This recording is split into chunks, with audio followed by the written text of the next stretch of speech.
Good morning, everyone. Once again, on behalf of the MIC Board of Directors and the MIC staff, I'd like to welcome you to the 6th Annual AIMExpo presented by Nationwide. Early into its second century, your industry association is working harder and with more focus than ever. In April, the MIC Board of Directors held a two-day strategic planning meeting, during which we unanimously agreed to focus on three strategic priorities: increasing ridership, enhancing research and statistics, and expanding government relations, technical, and regulatory advocacy. Ridership of all kinds is the lifeblood of our industry.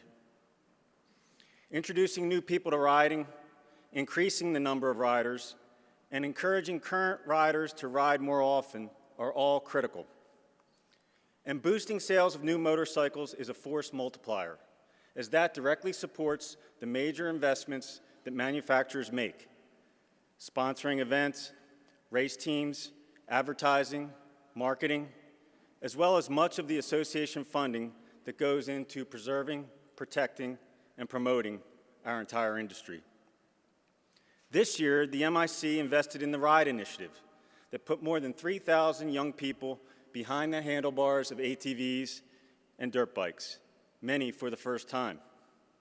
And many more youngsters rode balance bikes, sat on supercross motorcycles, and experienced virtual reality rides, while nearly 10,000 adults took it all in at Feld Entertainment's Monster Jam pit parties. These hands-on events were accompanied by the My First Ride website that provided great information on how to begin riding.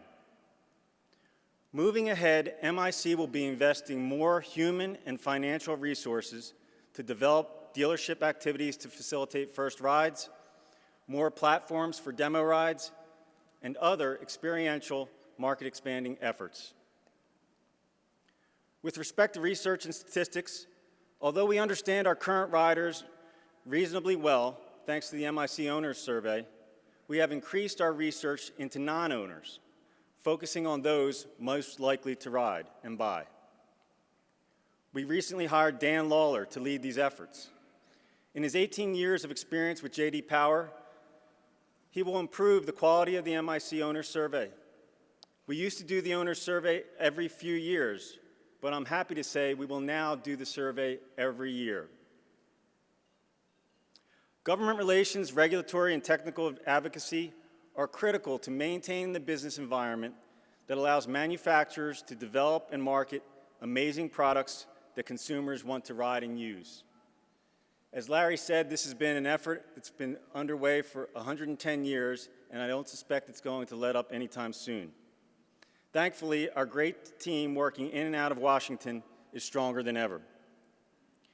Dwayne Taylor moved from the MIC to NOVAC, the National Off-Highway Vehicle Conservation Council, adding vital government relations expertise to advance NOVAC's mission to keep riding lands maintained and open for off-roaders. About a year ago, we hired Callie Hoyt as a lobbyist, and in her brief tenure, she's been very effective in representing the industry and its riders in Washington. Callie will be joining us in a few minutes to share some of the DC team's great work over the past year. Our most recent hire, Senior Vice President, Government Relations, Scott Schlegel, boasts 18 years of experience on Capitol Hill and shares our passion for riding as a power sports enthusiast.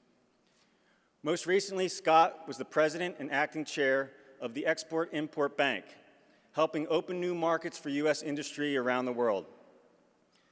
We look forward to Scott improving our already impressive results on the Hill and with the federal agencies. There's power in numbers, and MIC will be more effective as the membership ranks grow. Along with our investments in ridership, research, and government relations, we've just added another great talent in membership development. Corey Meyerson is our new member advisor, responsible for increasing MIC membership among aftermarket, allied trades, dealers, and other retailers. We need every company that shares in the benefits of the MIC to join in the collective investment that's necessary to secure the future of our industry.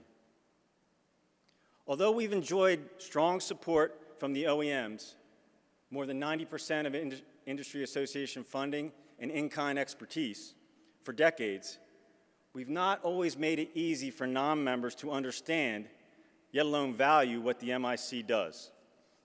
That has changed. We've launched the weekly MIC Ride Report email newsletter, free to everyone.